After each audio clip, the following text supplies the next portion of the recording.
さあ踊れ踊れよ沖縄踊り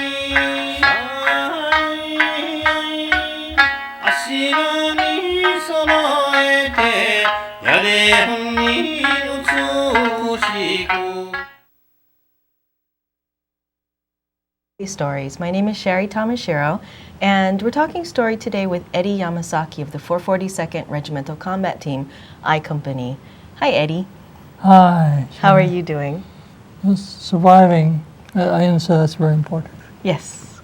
Now, you were born in May of 1924.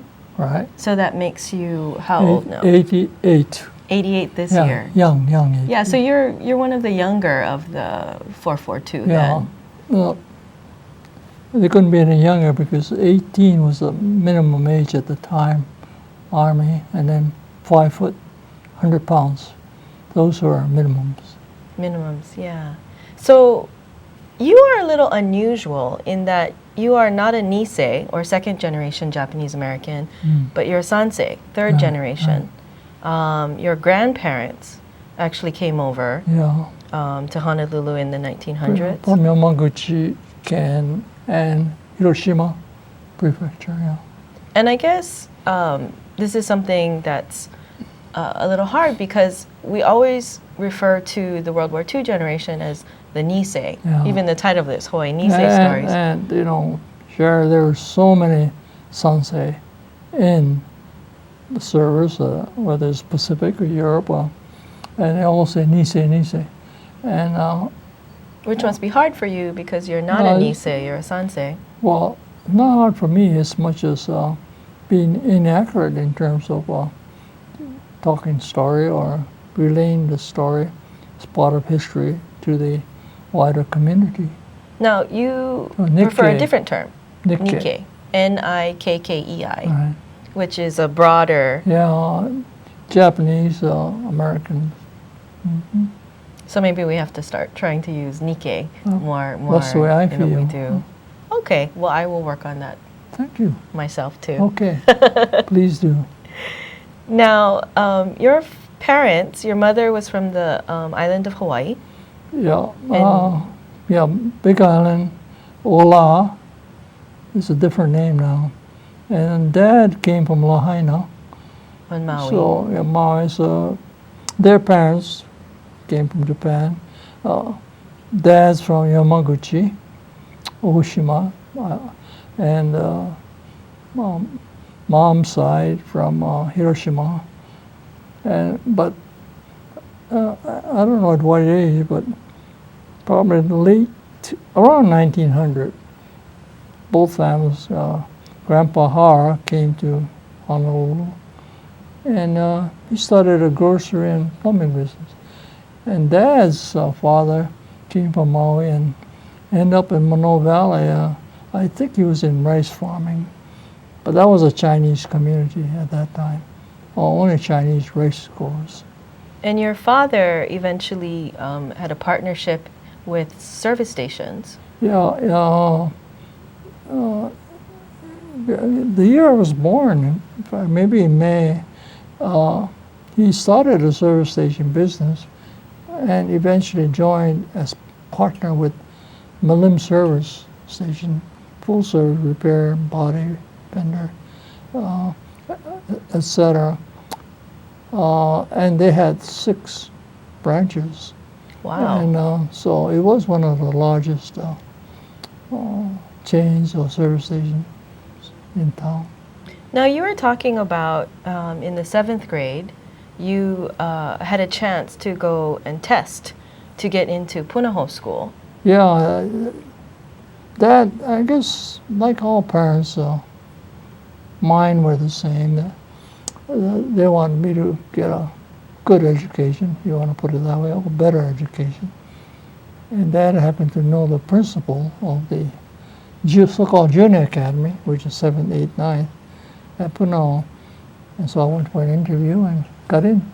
But you said this was the first time you had to put on shoes? Oh yeah, I went to Royal School, 6 years of barefoot, naturally, and 6 years of, well, up to That's 12th age you get out of elementary school. Well, only pidgin. And you don't talk nice English. I never knew nice English, really. So And you had to put on a tie and put yeah, on I shoes never for put the on first a time? tie, and my shoes must have been really shiny. They were quite new.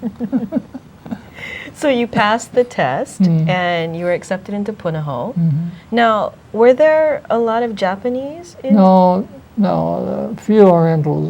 As I recall, my class of 250 or 275, of us only Victor Mori and I were the two Japanese. So two Yeah, in your whole class. there's some Chinese, about 6, 7, or 8 Chinese boys and girls. So were there any tensions or did you feel? I don't recall anything. We got along real well. Yeah. We actually have a photo we can call up of you at Punahou doing the required ROTC. Oh yeah. And yeah, we can see the patch that it says Punahou on it. Yeah. Oh yeah. Yeah, it's yeah.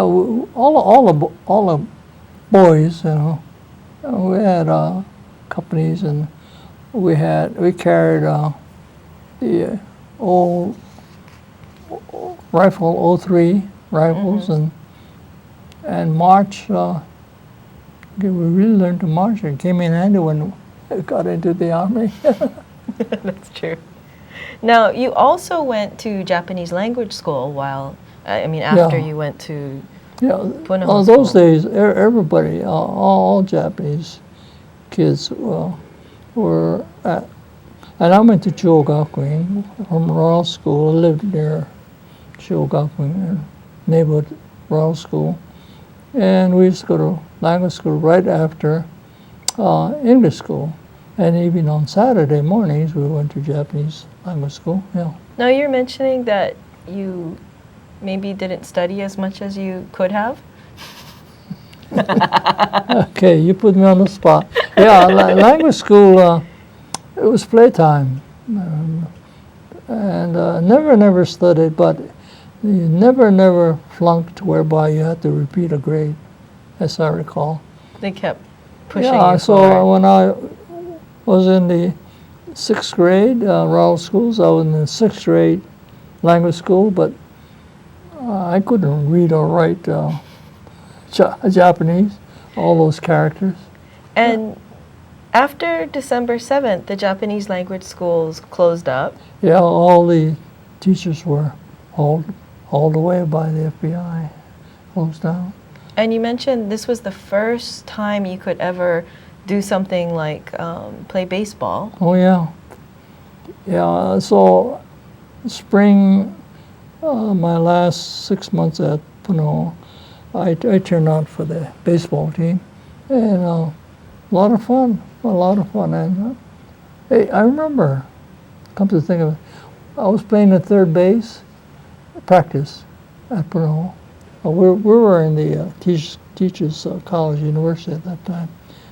The Corps of Engineers took over Punahou, but playing third base, and a guy slid into my feet, and I keeled over and knocked me out.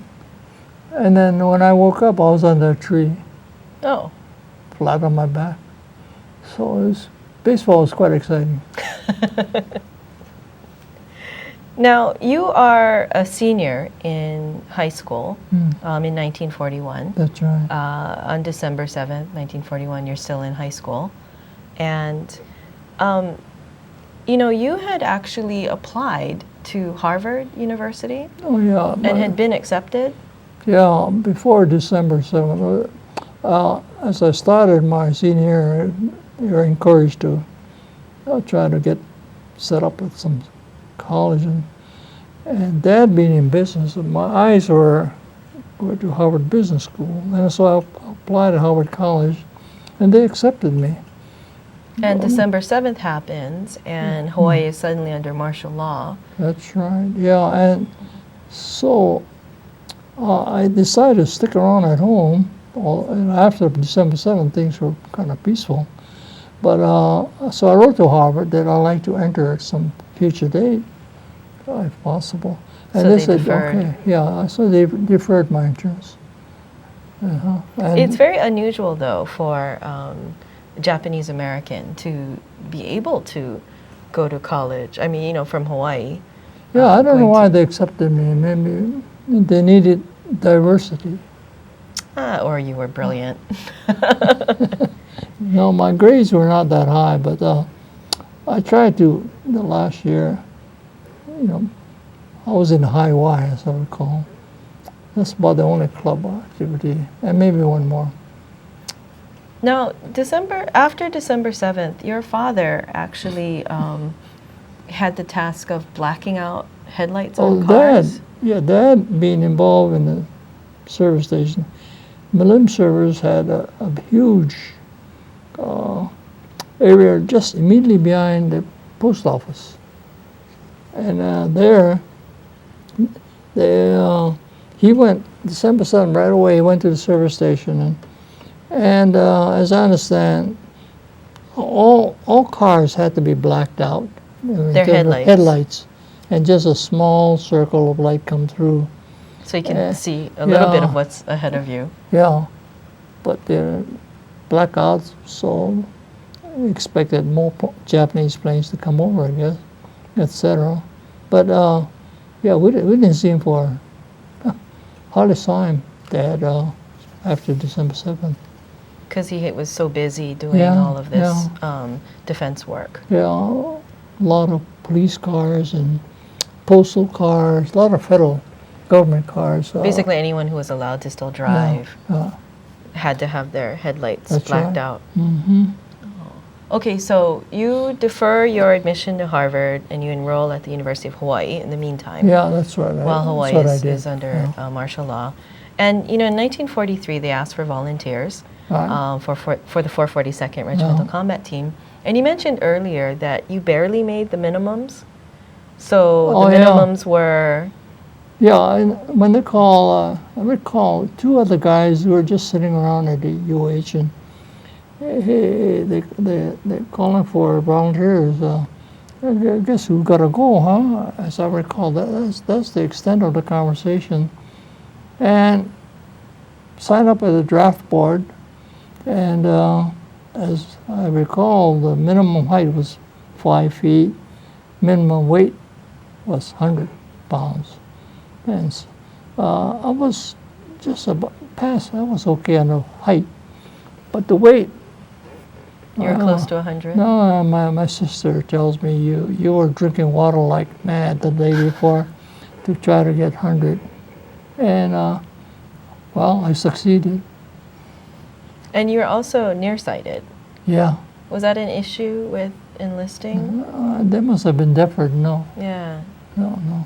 So you went to training at Camp Shelby in Mississippi. Right. And you mentioned that they lined you guys up alphabetically.